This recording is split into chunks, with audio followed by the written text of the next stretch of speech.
আসসালামু আলাইকুম এভরিবডি। আজকের ভিডিও শুধুমাত্র তাদের জন্য যারা কটেক্সে বিকাশের মাধ্যমে টাকা ডিপোজিট করতে চান। তো বিকাশের মাধ্যমে টাকা ডিপোজিট করতে হলে সর্বপ্রথম আপনাকে কটেক্স অ্যাপটা লগ ইন করে নিতে হবে বা ওপেন করে নিতে হবে। তো কটেক্সে আসার পরে উপরে দেখতে পারবেন ডিপোজিট অপশন আছে।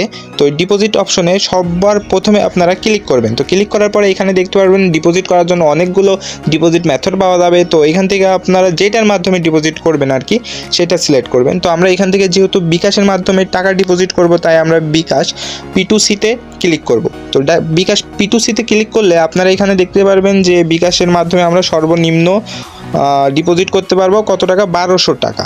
ঠিক আছে, 1200 টাকার নিচে কিন্তু আপনারা কোনোভাবে ডিপোজিট করতে পারবেন না।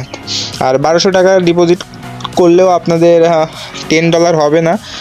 $10 করতে হলে 1300 টাকা মতো ডিপোজিট করতে হবে। তাই আমি 1300 টাকা কিন্তু ডিপোজিট করে আপনাদেরকে দেখিয়ে দিচ্ছি। ঠিক আছে, তো 1300 সিলেক্ট করার পরে আমি এখান থেকে প্রসেসিংয়ে মেরে দিব। তো প্রসেসিংয়ে যাওয়ার পরে আপনাদের এখানে একটু লোড নেবে, যেহেতু আমরা টাকা ডিপোজিট করতেছি। ঠিক আছে, এখানে দেখাইতেছে আমরা কত টাকা, 1300 টাকা ডিপোজিট করতেছি। তো তারপরে আপনাদের সামনে এমন একটা ইন্টারফেস আসবে, যেহেতু আপনারা 1300 টাকা ডিপোজিট করতেছেন তাই এখানে সম্পূর্ণ ডিটেলস দিয়ে দিচ্ছে। তো এখান থেকে দেখতে পাচ্ছেন নিচে একটা বিকাশ নাম্বার আছে। তো আমরা কি করব, বিকাশ নাম্বারটা কপি করে বিকাশে যাব এবং যাওয়ার পরে নিচে যেই অপশনটা দেখতে পাচ্ছেন যে ট্রানজ্যাকশন আইডি, তো এটা আমরা ওইখান থেকে কপি করে এনে এইখানে পেস্ট করে জমা দিয়ে দিব। ঠিক আছে, তো এখন বিকাশে যাওয়া যাক। তো এখান থেকে এখন আমরা বিকাশে চলে যাব। বিকাশ অ্যাপসে গিয়ে আমরা 1300 টাকা ক্যাশ আউট মেরে দেবো। ঠিক আছে, তো বিকাশ অ্যাপস ওপেন করেছি এবং এখান থেকে আমরা ক্যাশ আউট সিলেক্ট করব।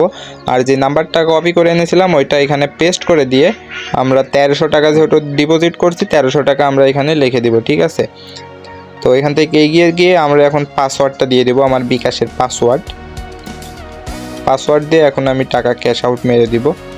তো দেওয়ার পরে উপরে যে ট্রানজ্যাকশন আইডিটা আছে ওইটা আমরা কপি করব এবং আমরা কটেক্সে চলে যাব।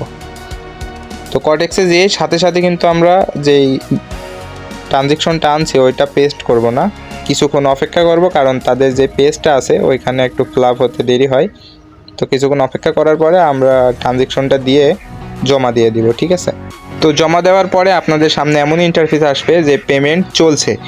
আর একটু কিছুক্ষণ অপেক্ষা করবেন, অপেক্ষা করার পরে কটেক্সে যাবেন, যাওয়ার পরে দেখবেন আপনাদের কিন্তু ডলার আইডিতে অ্যাড হয়ে গেছে। তো ডলার অ্যাড হলে কীভাবে বুঝবেন, ওই যে উপরে কর্নারে বাম সাইডে দেখতে পাচ্ছেন লাইভ লেখা আছে, ওইখানে আমার $9.93 যোগ হয়েছে। ঠিক আছে, 1300 টাকায়ও কিন্তু বরাবর $10 হয় নাই। $10 পৌঁছাইতে গেলে আপনাদেরকে 1330 টাকা ডিপোজিট করতে হবে। ঠিক আছে, তো এইভাবে আপনারা সহজে ডিপোজিট করতে পারেন, কারোর হাত পা না ধরে ডিপোজিট করতে পারেন আর কি, কোনো রিস্ক থাকবে না নিজে নিজে ডিপোজিট করলে। তো ভিডিওটি যদি ভালো লেগে থাকে অবশ্যই লাইক শেয়ার কমেন্ট করবেন, আর ট্রেডিং করার সময় অবশ্যই এই চার্টটা ফলো করে ট্রেডিং করবেন। আল্লাহ হাফেজ।